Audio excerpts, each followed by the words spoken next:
43절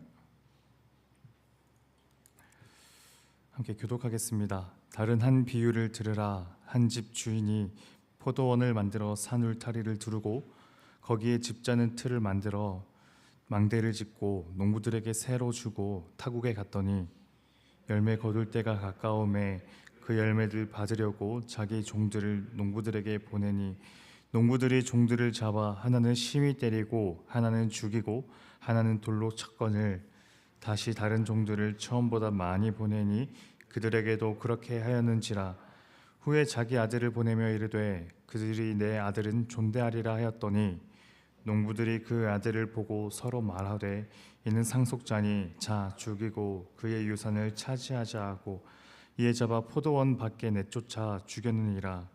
그러면 포도원 주인이 올 때에 그 농부들을 어떻게 하겠느냐.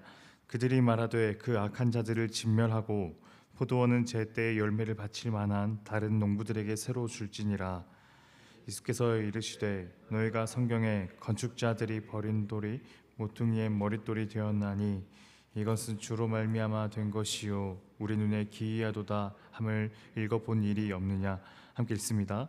그러므로 내가 너희에게 이르노니 하나님의 나라를 너희는 빼앗기고 그 나라의 열매 맺는 백성이 받으리라. 아멘. 하나님 나라를 포도원으로 빗대어 말씀하시는 것은 유대인들에게 친숙했을 겁니다. 왜냐하면 이 비유가 유서 깊은 논이어서 그러는데요. 오늘 말씀 43절에는 포도원의 주인이 포도원을 어떻게 일구었는지 그리고 가꾸었는지 상세하게 기록되어 있죠. 33절 다른 한 비유를 들으라. 한 집 주인이 포도원을 만들어 산 울타리로 두르고 거기에 집 자는 틀을 만들고 망대를 짓고 농부들에게 새로 주고 타국에 갔더니 울타리를 두르고 집 자는 틀을 만들고 그리고 포도원을 더 효과적으로 관리할 수 있도록 망대까지 두었다는 거예요. 이 말씀이 왜 유서 깊은 비유냐면 이사야 5장 1절에 나오는 비유여서 그렇습니다. 이사야 5장 2절에는 이렇게 되어 있는데요. 땅을 파서 돌을 제하고 극산품 포도나무를 심었도다. 그 중에 망대를 세웠고 또 그 안에 술틀을 팠도다. 좋은 포도 맺기를 바랐더니 들포도를 맺었도다. 여기서 포도나무를 심고 집 자는 틀을 만들고 망대를 세우고 이런 만든 분이 하나님이십니다.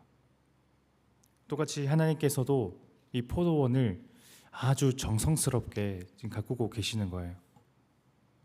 하나님께서 가꾸시는 포도원의 정체가 이사야 5장 7절에 이르면 더 분명해집니다.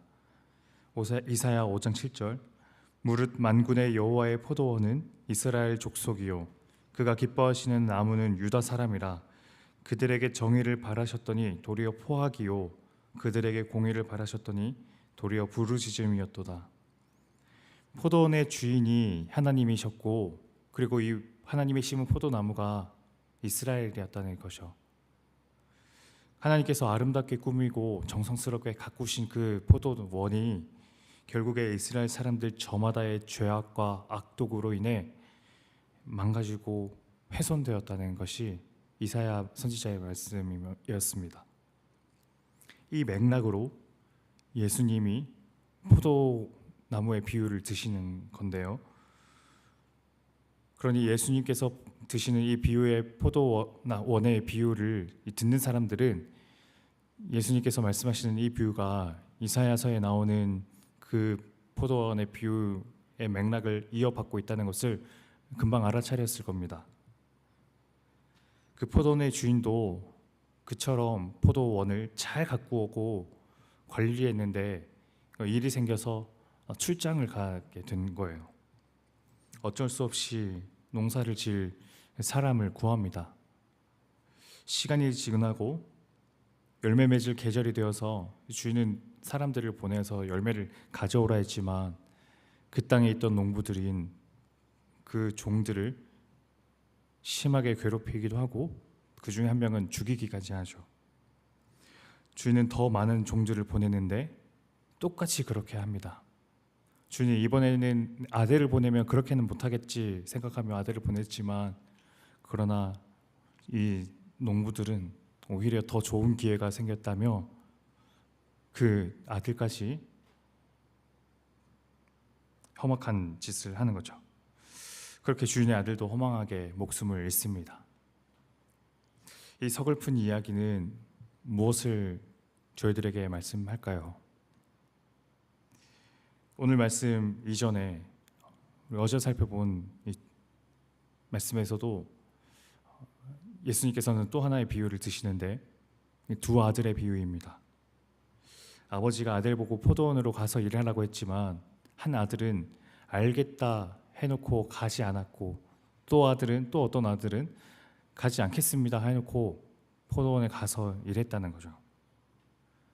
누가 아버지의 뜻을 행한 사람이냐고 예수님은 물으시는 건데요.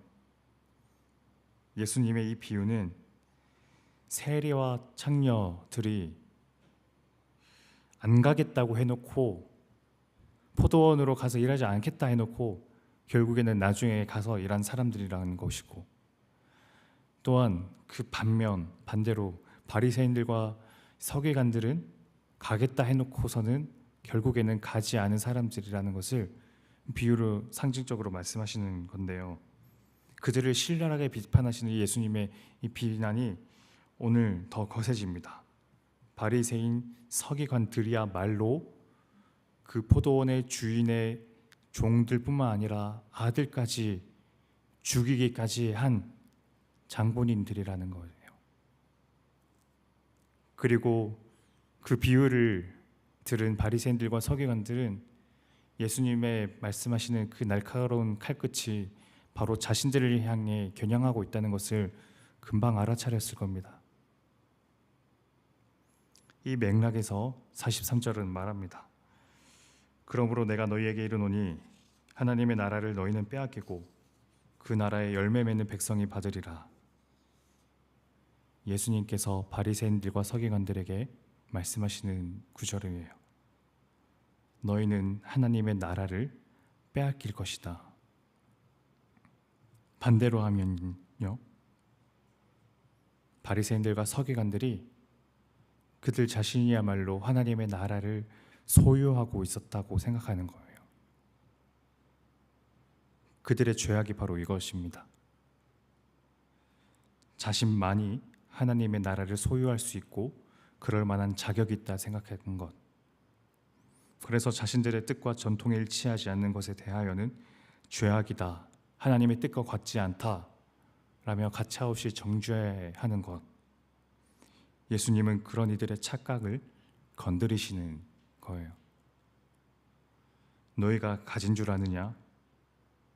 그러나 너희보다 하나님 나라에 더 어울리는 사람이 있다. 그 사람들이 바로 너희가 그토록 정죄하고 무시하던 세리와 창녀들이다. 급진적으로 역전시키는 예수님의 말씀입니다. 나만이 하나님 나라를 소유할 수 있다는 착각은 종종 타인에게는 그 나라를 소유할 자격도 없고 그래서도 안 된다는 생각도 하게 만듭니다. 이를테면 저 행동은 하나님의 뜻과 같지 않은데 제가 저 사람들과 같은 부류의 사람이 아니라 다행입니다, 하나님 라고 생각하는 이 생각들, 우리 안에 있는 어쩌면 종종 타인에 대해 발현되는 이 영적 오만함의 흔적들. 그러나 오히려 저희는 그 반대로 타인에게 있는 천국의 흔적을 발견했으면 좋겠습니다. 하나님 나라를 소유한 그 기쁨의 흔적을, 그리고 그가 소유한 하나님 나라의 그 은혜의 감격들, 서로를 바라볼 때 하나님 주시는 그 기쁨의 흔적들이 얼마나 풍성한지 그것을 먼저 발견하고, 그를 향해 정죄나 비난보다 그 은혜로 인해 저도 감사합니다 라고까지 고백하게 되는 그 은혜의 역사들이 저희 안에 새겨지면 좋겠습니다.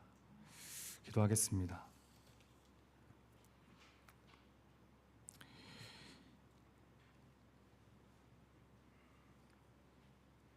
하나님, 바리새인들과 서기관들은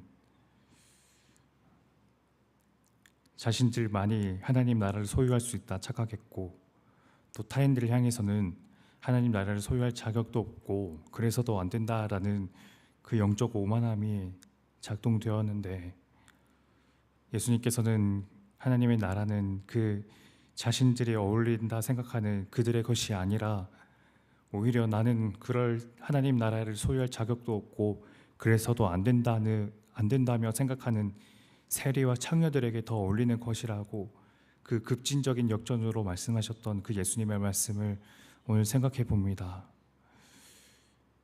때로 저희들이 이 바리새인들과 비슷한 영적 오만함이 타인들에게 작동되고 있는 건 아닌지 돌아봅니다.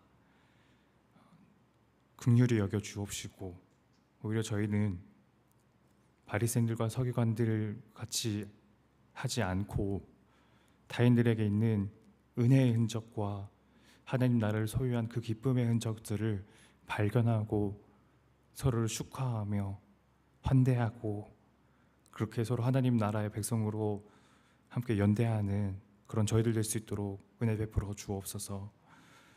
그럼으로써 서로를 향해 하나님 나라를 발견하면서 이 땅에 하나님의 나라의 그 은혜를 더 풍성하게 누릴 수 있도록 도와주옵소서. 예수님 이름으로 기도드립니다. 아멘. 오늘 두 가지 기도 제목 놓고 한번 기도하면 좋겠습니다. 첫 번째는 먼저 저희 마음을 겸허하게 하셔서 타인에게 있는 천국의 은적을 발견할 수 있도록 하옵소서. 두 번째, 사순절 기간입니다. 예수님의 죽으심과 이 부활을 묵상하면서 하나님 그 예수님의 이 사역들의 하나님 저를 위한 것임을 이번 기간을 통해 다시 한번 되새기며 감사하며 감격을 회복할 수 있도록 하옵소서. 이 두 가지 기도 제목 가지고 또 그리고 각자 가져온 기도 제목 놓고 하나님께 기도로 나아가겠습니다. 기도합니다.